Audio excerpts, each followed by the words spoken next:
Malaysia is dropping like a rock. It was at $4.42 on September 23rd. On September 29th, it was $4.56, and today in the first week of October, it's already $4.65 to $1. If it keeps on going this way, it's going to lose 10 cents per week. It only takes 4 weeks before ringgit goes to 5 ringgit to $1. Is that crazy? If you're afraid right now, okay, you better stay tuned. So a lot of people are getting super angry about this right now and asking, okay, is it the fault of the Malaysian government? They are blaming the government right now because they're irresponsible as a government. They're not taking care of the economy and they're not making sure that we are protecting ourselves. So who's at fault for the ringgit dropping? I think a lot of people are blaming our government at this moment. They're saying maybe the government's not doing a good enough job. Okay, Bank Negara is not actually protecting us well enough. We're not focusing on the economy. Well, for the first time in my videos, I'm not going to do this. I'm going to tell you this right now. It is not the fault of our government. Yes. What?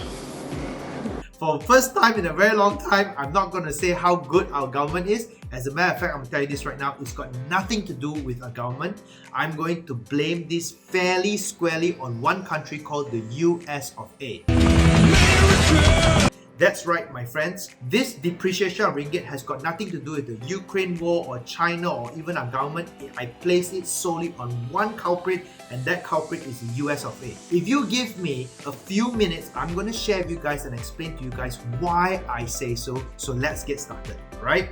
So it all started in 2020 when COVID became a global pandemic. When WHO announced that COVID was a huge pandemic, and in March of last year, what happened? There was panic all over the world. Because of this pandemic, many people couldn't work, and so that happened also in the US of A.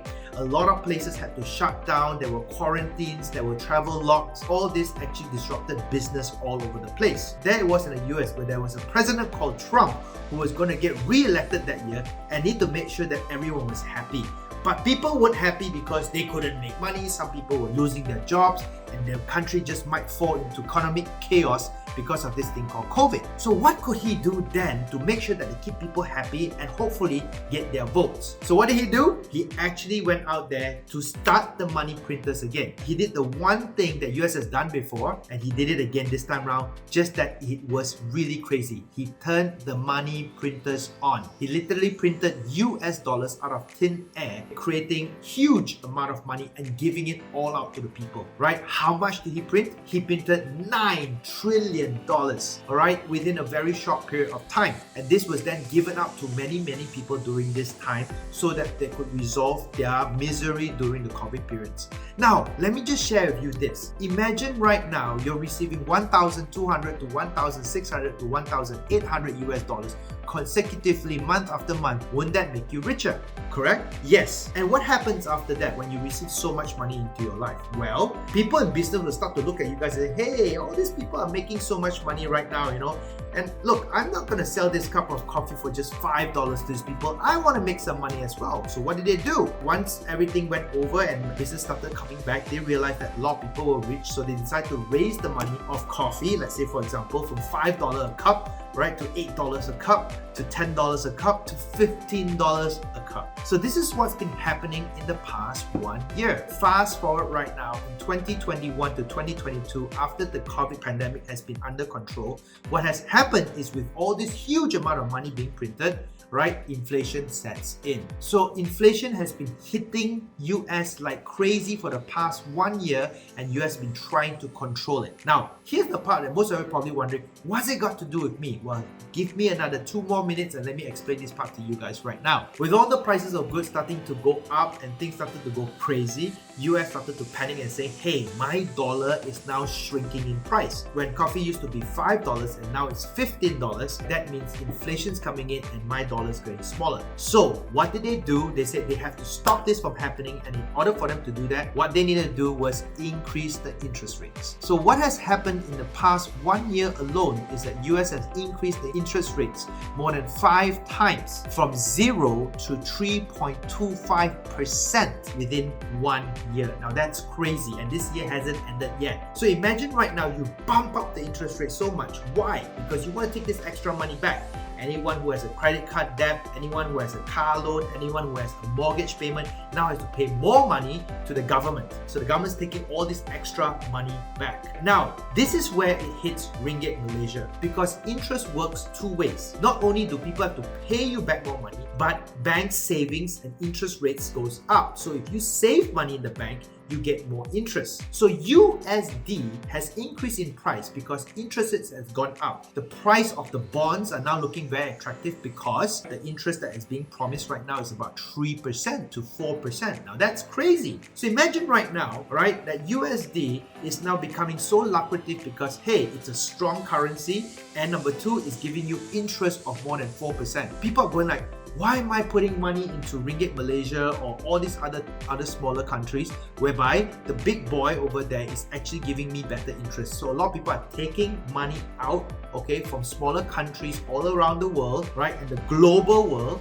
and they're putting all back into USD. So here's the funny part. Isn't it funny? The country that's creating the chaos in the first place is now the hero at the end of the day. Now, I know that sounds dumb, but that's exactly what's happening. So that's why countries like Malaysia, who doesn't have a lot of money on their own, cannot hedge against this. And that's why a lot of foreigners are taking money out from Malaysia, making the ringgit start to drop in value. So now what can our country do about it in order for us to stop this bleed? Well, the simple thing is this: make Ringgit Malaysia, our country, more attractive by simply also increasing our rates. So yes, my friends, our interest rates in Malaysia are also going to go up in order for us to stay competitive in the international world. So what has it got to do with you and me is that our interest rates, if you have a car loan, if you have a credit card loan, if you have a housing loan, it is going to go up in the next few months. It is definitely going to do this, right? So this is going to be some bad news for many of you guys right now. And I know a lot of you guys are angry, but it's not really the fault of our government. It's something that's happening globally,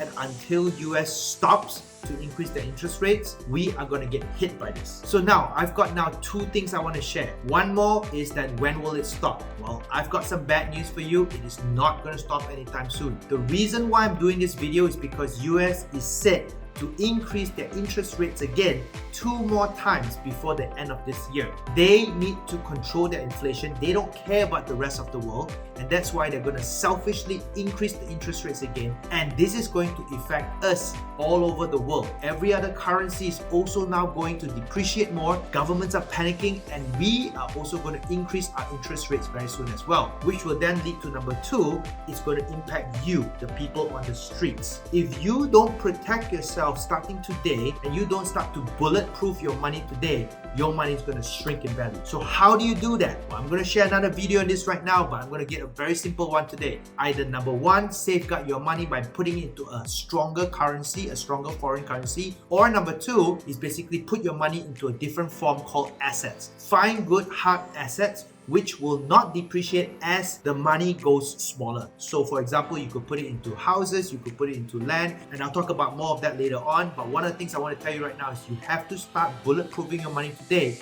because in a matter of months, it is going to start depreciating even more, right? So if you like the video that I've shared with you right now, please don't forget to click like and share and subscribe to it. And I'm going to share with you more news after this. But guys, just remember what I shared with you right now. Do protect yourself because things are just getting started. Alright, so see you guys. Bye-bye.